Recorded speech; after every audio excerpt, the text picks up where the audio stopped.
खुलुमबाय फरायसा लोगो नोंथांमोन गासैखौबो गोदान मोनसे भिडिअ बरायनाय जाबाय। आसा खालामो बयबो फरायसा लोगो नोंथांमोना मोजाङैनो दं। स' फरायसा लोगो नोंथांमोन, सेबाया नैबे 2023-24 मायथाइनि गोदान सिलेबासखौ फोसावबाय। थामहिनबा बबे लेसननिफ्राय बेसेबां मार्क फैगोन नोंथांमोना बे भिडिअनि गेजेरजों गासैखौबो मोन्थिनो हागोन। आरो सेबाया नैबे जा सिलेबास फोसावदों बेवहाय हाफ यारलि आरो एनुवेलनिखौबो फोसावनाय जादों। दा नोंथांमोना भिडिअखौ जोबजासिम नाय, अब्लानो गासैबो डिटेल्सखौ मोन्थिना मोनगोन। दा बेवहाय गिबियावनो साबजेक्टआव नोंथांमोना नुनो मोन्दों बेवहाय बड' एम.आइल। दा बेवहाय एम.आइलआव नोंथांमोना नुनो मोन्दों बेवहाय खनसाय बिदां हिसाबै दा बेवहाय बिबार खानाय, आंनि गामि, जिउनि अलंबार बे मोनथाम खन्थाइ लोगो नांनानै गासै 14 मार्क फैगोन। हाफ यारलियाव 14 मार्क फैगोन। गुबुन फारसेथिं बे मोनथाम लेसननिफ्राय एनुवेलाव गासै 9 मार्क फैगोन। बेनिफ्राय गेवस्रांनाय महर बे खन्थाइनिफ्राय 8 मार्क फैगोन हाफ यारलिनिफ्राय। आरो बेवहाय आरो फाइनालखौबो होखानाय दं। फाइनालनि ओंथिया बे जाहैबाय HSLC जा मेट्रिक आनजाद, बेवहाय बेनि मार्कखौबो होखानाय जादों। दा बेवहाय नोंथांमोना नुनो मोन्दों बेवहाय फाइनालाव नैबे जा गेवस्रांनाय महर, बेनिफ्राय रादाय आरो नैबे हाग्रामायाव बर' बे मोनथाम लेसन लोगो नांनानै खन्थाइ लोगो नांनानै गासै 8 मार्क फैगोन। दा नोंथांमोना एनुवेलखौ नायग्रोनो नाङा, नोंथांमोना नैबे हाफ यारलिनि थाखाय रेडि जाबानो जाबाय। नोंथांमोननि जा फैबाय थानाय हाफ यारलिनि थाखाय बे सिलेबासखौ नायनानै एबा मार्क हिसाबै नायनानै नोंथांमोना फरायबानो जाबाय। बेनिफ्राय बेवहाय दङ रायथाइयाव। दा रायथाइयाव नोंथांमोना नुनो मोन्दों बेवहाय नैयाव समाज फोसाबगिरि गुरुदेव कालिचरन ब्रह्म, बेनिफ्राय दङ फालांगियारि, सुबुं जानिफै आरो इन्टारनेटनि गोदै गोखा। बेवहाय गासै 15 मार्क फैगोन बे लेसननिफ्राय गासै। बेनिफ्राय एनुवेलाव बेनिफ्राय 10 मार्क फैगोन बे मोनथामजों लोगो नांनानै। गुबुन फारसेथिं बर' हारिनि खुगा थुनलाइ, बेनिफ्राय गासै 15 मार्क्स फैगोन। दा नैबे फारसेथिं लिरनाया जाबाय एनुवेलनि थाखाय नोंथांमोना उननि समाव हाफ यारलि जोबनायनि उनाव एनुवेलनि थाखाय नायनो नाजाबानो जाबाय। बेनिफ्राय नेक्स्टआव दङ बेवहाय ग्रामारफोरा मा फैगोन। दा ग्रामारनि सिगाङावनो बेवहाय होनाय दङ समायना रमायना आसामपुरि। दा बेवहाय नोंसोरनि बायदि जा बिजाबाव टिवाफोर देउरिफोर बेफोर गासैखौबो लोगो नांनानै गासै 10 मार्क्सनि फैगोन। आरो एनुवेलावबो बेनिफ्राय 10 मार्क्स थागोन। बेनिफ्राय नेक्स्टआव दङ रनसाय लिरनाय। बे हाफ यारलिनो जा फाइनालानो जा बेवहाय गासै 8 मार्क्स थागोन। बेनिफ्राय बेवहाय दङ ग्रामार सेक्सनाव दङ बेवहाय ग्रामारफोरा मा होनाय दं नोंथांमोना भिडिअखौ पज खालामनानै लिरना लानो हागोन बेनि कन्टेन्टफोरखौ। बेवहाय ग्रामाराव 30 मार्क्स फैगोन, एनुवेलावबो 30 मार्क्स आरो गासै 100 मार्क्स फैगोन। बे जाबाय नोंथांमोननि बड' आयदानि सिलेबास। बेनिफ्राय नेक्स्टआव दङ इंलिस सेक्सनाव दङ बेवहाय नोंथांमोना नुनो मोन्दों दा हाफ यारलि आरो फाइनाल। दा हाफ यारलिनि थाखाय रेडि जानांगौ फरायसा बिथांमोना। आरो हाफ यारलिया फैबाय थानाय सेप्तेम्बर मान्थआवनो जागोन। आरो सेबानि केलेन्डार बायदिब्ला सेप्तेम्बरनि 20 खालारनिफ्राय हाफ यारलिनि आनजादा जागायगोन। दा बेखायनो नोंथांमोना दानिफ्रायनो मोजाङै फरायनो नाजा। दा बेवहाय नोंथांमोना नुनो मोन्दों दा बेवहाय नोंथांमोना नैबे रिडिं कम्प्रेहेनसन बेवहाय नोंथांमोना बेयाव नुनो मोन्दों 5 मार्क्स फैगोन। बेनिफ्राय आरो राइटिं ट्रेन्सलेसन साबस्टेन्स बा एसे राइटिं थागोन बा रिपर्ट राइटिं थागोन बेवहाय गासै 11 मार्क, एनुवेलावबो 11 मार्क्स दङ। बेनिफ्राय C नाम्बाराव दङ ग्रामार थागोन। ग्रामार बुंनाय लोगो लोगो बेवहाय भइस नेरेसन प्रिपजिसन बेफोर थागोन। बेफोर गासै 16 मार्क, एनुवेलावबो 16 मार्क थागोन। बेनिफ्राय प्रस फैबाय। दा प्रसआव जाहैबाय रायथाइया जाहैबाय नोंथांमोना हाफ यारलिनि थाखाय रायथाइखौ ए लेटार टु गड, नेलसन मेन्डेला बेखौ नायनो नांगोन। ग्लिम्स अफ इन्डिया, बेनिफ्राय मेडाम राइट्स दा बास बेखौ नायनो नांगोन। आरो बेनिफ्राय गासै 29 मार्क्स फैगोन आरो एनुवेलाव 26 मार्क्स फैगोन। बेनिफ्राय पइट्रिनिफ्राय खन्थाइनिफ्राय बेवहाय मा दङ ए टाइगार इन दा जु बेफोरखौ नायब्लानो जाबाय।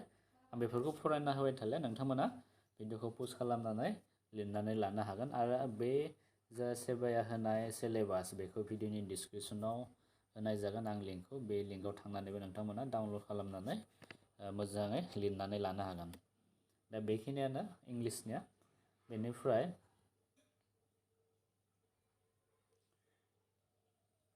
बेनिफ्राय नेक्स्टआव फैबाय जेनेरेल मेथामेटिक्स। जेनेरेल मेथामेटिक्सआव बेवहाय नोंथांमोना नुनो मोन्दों बबे बेवहाय इउनिट्सफोरखौ गोनांथि जागोन आरो इउनिट्स अमिटेडनि ओंथिया जाहैबाय बे इउनिटफोरखौ गोनांथि जाया नोंथांमोननि इउनिट्स रिक्वायर्डखौल' नायबानो जाबाय आरो मार्क्सआ दङ हाफ यारलि आरो HSLC एग्जामिनेसन दा बेवहाय रिभिजन चेप्टारनिफ्राय बेवहाय 10 मार्क्स फैगोन हाफ यारलियाव एनुवेलाव 6 मार्क्स रियेल नाम्बारनिफ्राय गासै 10 मार्क्स फैगोन नैबे हाफ यारलियाव आरो एनुवेलाव 5 मार्क्स फैगोन बेनिफ्राय बिथिं दङ पलिनमियेल बेनिफ्राय 12 मार्क्स फैगोन हाफ यारलियाव एनुवेलाव 8 फैगोन एनुवेलाव गोबां माने बेबायदि गासै लेसनानो फैनांगौ जानायलाय बेफोर खमायना होयो बेनिफ्राय बेबायदिनो दङ नायना लाबानो जाबाय नोंथांमोना गासै चेप्टारखौ आरो बेवहाय बे चेप्टार 6 ट्रायंगल दङ इउनिट बबेसिमहालागै नायनांगौ बेखौ लिरनाय दं 6.4 थामहिनबा एक्सारसाइज बे 6.3 बेसिमहालागै नायबानो जाबाय आरो नोंथांमोना नैबे 6.5 नि उनथिंजाय बेखौ नायना चेप्टार 6खौ बेनिफ्राय गासै 12 मार्क्स फैगोन बेनिफ्राय आरो बेबायदिनो होनाय दङ नोंथांमोना नैबे चेप्टार 7निफ्राय 10 मार्क्स फैगोन हाफ यारलियाव एनुवेलाव 7 मार्क्स 8निफ्राय फैगोन 12 मार्क्स बेनिफ्राय 9आ बेवहाय जेबो लिरनाय गैया फैनाय नङा बेयो बेनिफ्राय सार्कोलनिफ्राय बेवहाय हाफ यारलिनि थाखाय फैनाय जानाय नङा सार्कोल चेप्टारा एनुवेलाव नायनांगोन बेनिफ्राय कनस्ट्राक्सन दङ कनस्ट्राक्सनाव बे जा इउनिट होदो 11.2 थामहिनबा एक्सारसाइज 11.1 सिमहालागै नायनांगोन नोंथांमोना बेयो एनुवेलावसो फैगोन नैबे हाफ यारलियाव बे चेप्टाराव फैनाय नङा बेनिफ्राय आरो दंबावो नैथिंजाय बेफोर गासैबो एनुवेलावसो फैगोन नैबे जा नोंथांमोना नुनो मोनदों चेप्टार 12 चेप्टार 13 चेप्टार 14 चेप्टार 15 बेफोर गासैबो एनुवेलावसो फैगोन दा हाफ यारलिनि थाखाय जा चेप्टारफोरखौ नोंथांमोना बेवहाय नायनांगौ दङ बेखौ नायब्लानो जाबाय नोंथांमोना आं दिन्थिना फैनाय जादों बे हाफ यारलिनि चेप्टारफोरखौ नोंथांमोना नायनानै हाफ यारलिनि थाखाय रेडि जाबानो जाबाय आरो हाफ यारलि जोबखांनाय लोगो लोगो नोंथांमोना मेट्रिक आनजादखौ टारगेट खालामनानै फरायबानो जाबाय बेनिफ्राय नेक्स्टआव दङ जेनेरेल साइन्सआव नोंथांमोना नुखाबाय हाफ यारलियाव बबे चेप्टारा फैगोन चेप्टार 1आव दङ नैबे first chapter chemical reaction and equation बेवहाय 12 मार्क्स फैगोन आरो हाफ यारलियाव 12 मार्क्स एनुवेलाव 6 बिदिनो चेप्टार 2 10 मार्क्स फैगोन चेप्टार 3 फैनाय नङा आरो चेप्टार 5निफ्राय 10 मार्क्स फैगोन आरो एनुवेलनि मार्कखौ नोंथांमोना लिरनानै बेफोरखौ लिरनानै लाबानो जाबाय बेनिफ्राय हाफ यारलिनि थाखाय चेप्टार 6खौबो नायनांगोन चेप्टार 7 नायनांगोन बेनिफ्राय चेप्टार 9खौ नोंथांमोना नायनांगोन चेप्टार 10 फैगोन बेनिफ्राय 11 फैगोन बेनिफ्राय मार्क्सफोरखौ नोंथांमोना बिथिंजा दङ बेफोरखौ नायना लाबानो जाबाय बेनिफ्राय बिथिंजाय दङ आरो चेप्टार 14आबो फैगोन बेखिनिया चेप्टारा फैगोन हाफ यारलिनि थाखाय चेप्टार 6 बेनिफ्राय 11 10 9 बेनिफ्राय 7खौ नायनांगोन 12खौ नायनांगोन 5 बेनिफ्राय 1 2 बेखिनिया चेप्टारखौ नोंथांमोना हाफ यारलिनि थाखाय नायनांगोन आरो एनुवेलाव गासैखौबो नायनांगोन दा बे जाहैबाय साइन्सनि बेनिफ्राय नेक्स्टआव दङ नैबे जाहैबाय ससियेल साइन्सआव नोंथांमोना नुनो मोनदों नैबे जा हिस्ट्रि पार्ट बेनि हिस्ट्रिनि फार्स्ट बेवहाय पार्टिशन अफ बेंगल बंग सोखानाय आरो स्वदेशी मुभमेन्टनिफ्राय गासै 15 मार्क्स फैगोन हाफ यारलियाव बेनिफ्राय एनुवेलाव 6 मार्क्स आरो बेनिफ्राय 2 नाम्बाराव दङ rise of Gandhi era and his role in freedom movement बेनिफ्रायबो 15 मार्क्स बेनिफ्राय आसामनि हिस्ट्रिनि बागै बेयाव एन्टि ब्रिटिश आपराइजिं इन आसाम बेनिफ्राय गासै 10 मार्क्स फैगोन